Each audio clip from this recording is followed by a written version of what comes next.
I'm sure I'm not the only person who believes that a 24-year-old American and a 24-year-old Nigerian are not age mate. Like they might literally have the same date of birth. But when you look at the experiences around their lives, the kind of results they get in their careers, the kind of results they get in their relationships, and all of that is just a whole world of difference apart.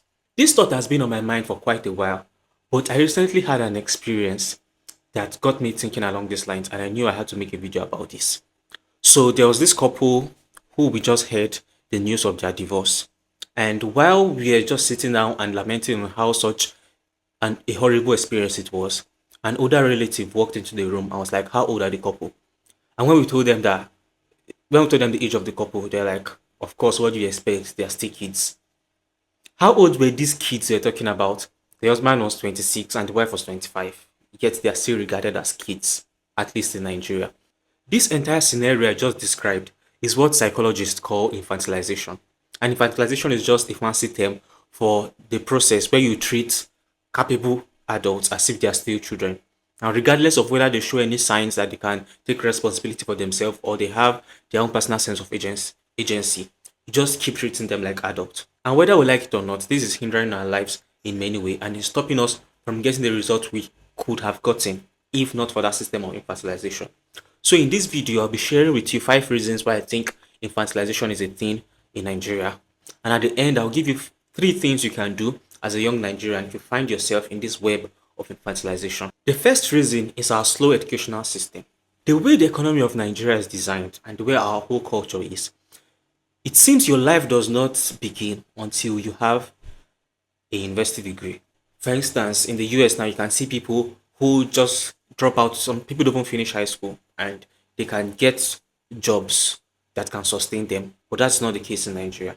Now, if that alone is the case, it's bad enough.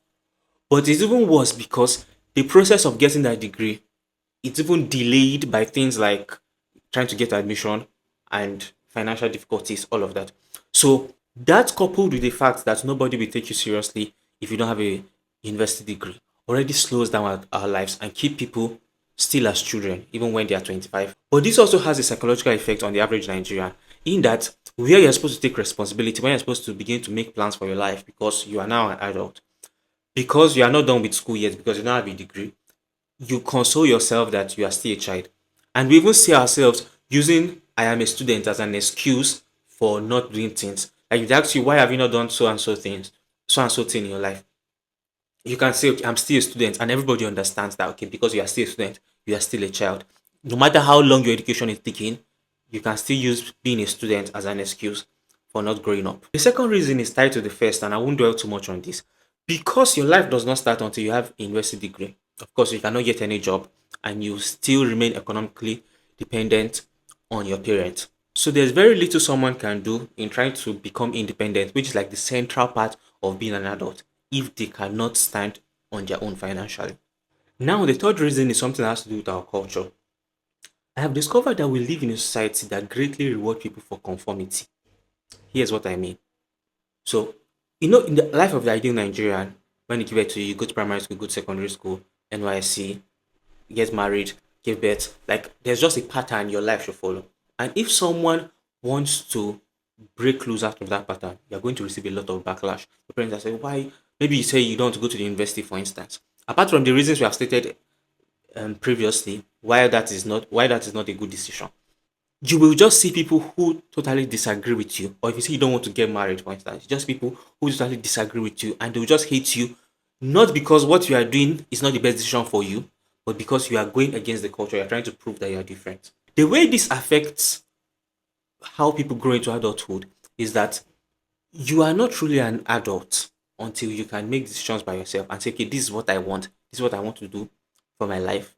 And you stick with it without anybody interfering. But because we live in a culture that punishes people for being independent, for trying to take initiative, we just silenced that ability in the average Nigerian to act on their agency and design their life in the way they want. So their childhood is prolonged until the point where it is almost too late. And this leads me to the fourth reason, which I call the burden of legacy. Time and time again, I've experienced parents who are trying to live out their lives through their children. Probably the dad wanted to be a medical doctor, but he tried and it did not work. Or probably he did not want to be a medical doctor, but he chose another field and he failed in that field. And all the people that succeeded in his age grade are medical doctors. So do not try to force their children to become medical doctors. Not because that's what's best for the child or because that's what's best for this current age, but because that failure that they have within them, they are trying to succeed through their children. This strengthens the first point that I talked about of the child not being able to make decisions for himself, because now instead of the child to be left to do what he thinks is best and develop his sense of control, here's a parent who is just trying to force them, this is how you should live your life and all of that. All these 4 points I have talked about lead to the last reason why infantilization is very strong in Nigeria. And that is the fact that there is a plague of learned helplessness. People have tried over and over again to stir up their initiative, to take the right decisions for their life or what they think is best for their life, which is good. But because all these factors are stopping you, your parents are stopping you, the educational system is stopping you, the culture is punishing you for doing this, we just find ourselves lying down into that trap and not wanting to move forward. This gets more frustrating because you are now caught in a loop of not moving forward. You are no longer taking decisions because you have tried over and over again and it did not work. The people around you see you as someone who is no longer taking decisions. So they are further strengthened in the idea that you are not an adult enough, so they should not allow you to make a decision for your life. And that loop just continues. You fail to take action, people fail to regard you as someone who can take action, and you are further reinforcing the fact that nobody will ever take you serious, so you don't take action. If anything must change and you want to come out of this infantilization loop, there are 3 things you must do. The first is to try to slowly bring yourself out of this situation. I'll call this graduated independence. Like, give yourself independence slowly and slowly.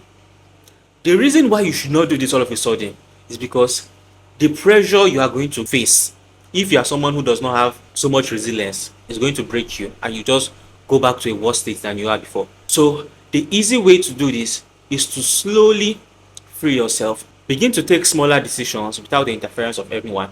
Like, just go and sign up as a volunteer in one company without taking permission from your parents first. And when you have accepted, you just come home and tell them, okay, mommy, I thought about this and this and this, and I have decided I want to do this. They might stop you, they might not stop you. But what you are doing, you are beginning to sow seed in their mind that, okay, this boy is taking initiative for his life. This boy is beginning to think and plan for what he wants. And whether they even realize it or not, in their mind, to begin to register that, okay, it seems he's an adult, we should let him be a little bit. But this alone is not going to give you all the results you want, because you have people who see you as incompetent regardless of how competent you are. So the next step is to begin to actually build the competence. Now, the reason why I did not put this as a first step is because I have also seen many people who, in trying to free themselves from this trap of infantilization, they just get so much focused on trying to build skills, and that building skills end up just being an excuse to procrastinate the actual independence that you should take. So I advise that you take the first step of freeing yourself a bit, and while you are freeing yourself, you then go ahead to learn the skills that are required. Learn a skill to make money, learn a skill on how to talk like an adult. If there are habits that you know are childish and it's making people not respect you or not regard you as someone who can take decisions by himself, you put it aside. This will both increase your own confidence to be able to stand up for yourself and say, okay, I want to make decisions because I have what it takes to do it. And it will also signal to the people around you that, okay, he can do it by himself, and they will let you go. It's certainly not going to come all of a sudden, but they begin to free you little by little. And the third step is to increase your distress tolerance, because you are going to face backlash. This is Nigeria. If you are 23 years old, if you are 18 years old, and you are saying, this is how I want to live my life, contrary to the way everybody around you is living their life, you are going to face backlash. And just make peace with that. Develop a thick skin that I will do what I want because I know this was best for me, regardless of what anybody thinks. The funny thing is that the people who use this distress tolerance the most are people who use it for bad things. For instance, see this boy who wants to go into drugs now. He'll say, I don't care what my parent thinks, and he goes into drugs. But people who want to do something good, you want to build your career, you want to chase a certain dream that you know, okay, this is good for me, because you're a good boy now, you are now not developing a thick skin. You are so worried about protecting your reputation in the sight of your parents, or you are shortchanging yourself. If you develop that thick skin and endure all the pressure that they are giving you, sooner or later, when you begin to succeed in the things you have chosen for yourself, they'll still come back to you. And okay, yes, I believe in my son and all of that. But that would not have happened if you have just caved in and allowed their pressure to stop you from doing the things that you know you need to do.